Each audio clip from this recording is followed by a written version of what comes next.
या संयुक्त कार्यक्रमासाठी उपस्थित असलेले आणि ज्यांच्या हस्ते हा कार्यक्रम संपन्न होतोय आणि राज्याचे मदत आणि पुनर्वसन मंत्री नामदार मकरंदाबा पाटील, आपल्या जिल्ह्याचं राष्ट्रवादी वाढवण्याची जोखमदारी ज्यांच्यावर आहे ते सातारा जिल्हा मध्यवर्ती बँकेचे चेअरमन आणि राज्यसभेचे खासदार नितीन काका पाटील.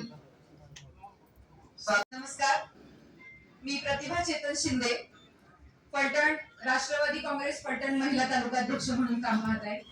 मी आदरणीय सुभाष भाऊ शिंदे यांची सून आहे. आपण नगरपालिका निवडणुकीच्या निमित्तानं जेव्हा इथं मीटिंग घेतली, नगरपालिकेच्या निवडणुकांची दिशा ठरवण्याची, जशी आज घेत आहोत पंचायत समिती आणि जिल्हा परिषदसाठी, त्यावेळेस देखील 2 मिनिटाला आबा मी बोलले होते. फक्त 3 वाक्य मी त्यावेळेस बोलले होते की पहिली गोष्ट म्हणजे फलटण तालुक्याची परिस्थिती चांगली नाही. तर त्या वाक्यात थोडस रिपेअर करेन मी की ती पार बिघडलेली आहे. याचं कारण असं की नगरपालिका निवडणुकीमध्ये पक्षासोबत न्याय झाला नाही. पक्षासोबत न्याय झाला नाही. हॅलो.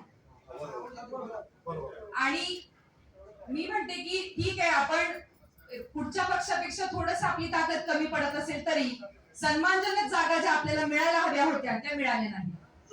त्यानंतर ज्या पद्धतीनं फलटण तालुक्यामध्ये पक्षाचं काम झालं त्यामध्ये कुठल्याही पक्ष कार्यकर्त्याला, पक्ष पदाधिकाऱ्याला विचारात घेतलं गेलं नाही, त्यांना सोबत घेतलं नाही. आणि ही सगळीच परिस्थिती जर पुढे पंचायत समिती आणि जिल्हा परिषद यांच्या माध्यमातून होणार असेल तर दादा, आबा, काका, तुम्हाला सर्वांना आणि जे कोणी पदाधिकारी आहेत आपले सर्व, तुम्हाला सगळ्यांना या संदर्भात एक ठोस निर्णय आता घ्यावा लागेल. आम्हाला देखील सर्वांना यामध्ये विचारात घेतलं गेलं पाहिजे. कमिटी वाटल्यास तुम्ही स्थापन करा आणि ज्या पक्षासोबत आपण पुढे जाणार आहोत, ज्यांच्या सोबत आपण युती करणार आहोत, त्यांच्याकडून सन्मानजनक जागा मिळतील याची तजवीज आपण केली पाहिजे. कुठल्या तरी एका पक्षाच्या मागे फरफटत आम्ही चाललेलो आहोत अशी फलटण तालुक्यातली स्थिती आहे. यामध्ये लक्ष घालावं अशी मी आपल्याला विनंती करते.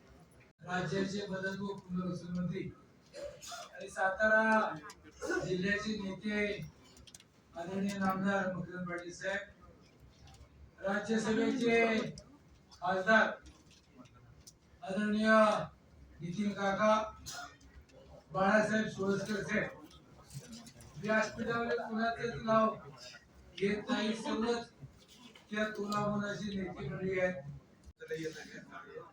जिल्ह्याच्या जिल्हा परिषद पंचायत समितीची दिशा ठरवण्याच्या मीटिंगमध्ये उपस्थित या राज्याचे मदत पुनर्वसन मंत्री आदरणीय मकरंद पाटील साहेब, खासदार नितीन काका, सन्माननीय प्रभाकर देशमुख साहेब, सन्माननीय बाळासाहेब सोळसकर,